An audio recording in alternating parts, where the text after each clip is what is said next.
श्री क्षेत्र भौर येथील रोकडेश्वर हनुमान दिंडी सोहळा हबप संजय महाराज जगताप यांच्या मार्गदर्शनाखाली सोलापूर जिल्ह्यात दाखल झाला।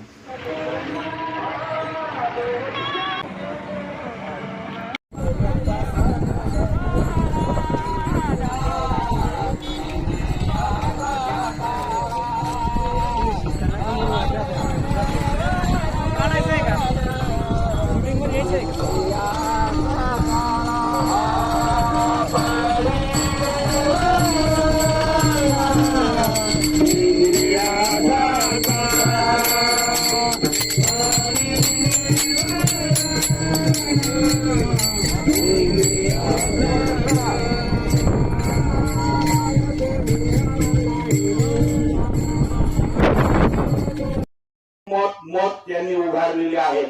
अर्धा एकर 1 एकर अशा जागा आहे आणि या गावावर श्रद्धा भाव भक्ती परंपरा विश्वास याला कारण म्हणजे या भागाचं प्रतिपंढरपूर ताराबाद नावाचं तीर्थक्षेत्र आहे। आता आपण इकून जातो मधून आणि इकून पहिलं इकून जायचं तेव्हा मोठी कमान लागायची। संत मैपती महाराज देवस्थान ताराबाद। मैपती महाराज एक महाराष्ट्रातले एक महान संत होऊन गेले की त्यांनी आधुनिक संतांची चरित्र लिहिलेले आहेत। त्यांचा भक्तिविजय नावाचा ग्रंथच आहे। कोणाचा? संत मैपती महाराजांचा। जसं ज्ञानेश्वर महाराजांची ज्ञानेश्वरी, एकनाथ महाराजांचं भागवत, समर्थांचं दासबोध, जगद्गुरु तुकाराम महाराजांचा गाथा, रामविजय, हरिविजय असे शेकडोनी ग्रंथ आहेत। तसेच त्यापैकी भक्तिविजय नावाचा जो ग्रंथ आहे तो अगदी सोज्वळ आणि भव्य दिव्य भाषा, अनेक भक्तांच्या कथा त्याच्यामध्ये गुंफलेल्या आहेत। 108 भक्ताचं चरित्र आहे कशामध्ये?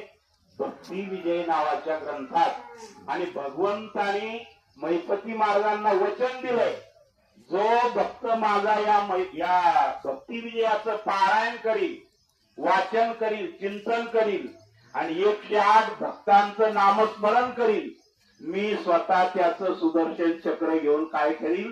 रक्षण करील, संरक्षण करील। अहो त्या माणसाचंच काय करील, पण ज्या घरी हा भक्तिविजय ग्रंथ राहील त्या घरी मी स्वतः सुदर्शन चक्र घेऊन इथं वास्तव्य करील। म्हणजे इतका महान ग्रंथ या तालुक्यामध्ये जन्माला आलेला आहे। आणि लगतच असं असणार संत मैपती महाराज त्यांची संजीवन समाधी आहे। आजही जर तुम्ही श्रद्धेनं गेलात, भक्तीनं गेलात, त्या समाधीतून आवाज येतो। कशाचा? विण्याचा आवाज येतो। विण्याचा जो स्वर आहे, झंकार आहे, राम कृष्ण हरी, राम कृष्ण हरी, राम कृष्ण हरी असा झंकार आवाज या विण्यातून येतो। म्हणजे समर्थ संत मैपती महाराज यांची शक्ती आहे। मैपती महाराजांचे जवळजवळ 47 ग्रंथ प्रसिद्ध आहेत। किती? 47।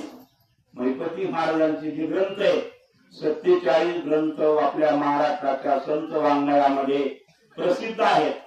आणि पंढरीची वारी त्यांची दिंडी मोठी असते आणि देवस्थानही मोठे। जसे आपल्या कुलतांब्याला आषाढी यात्रा भरती की नाही, तशीच आषाढी यात्रा ताराबादला भरते।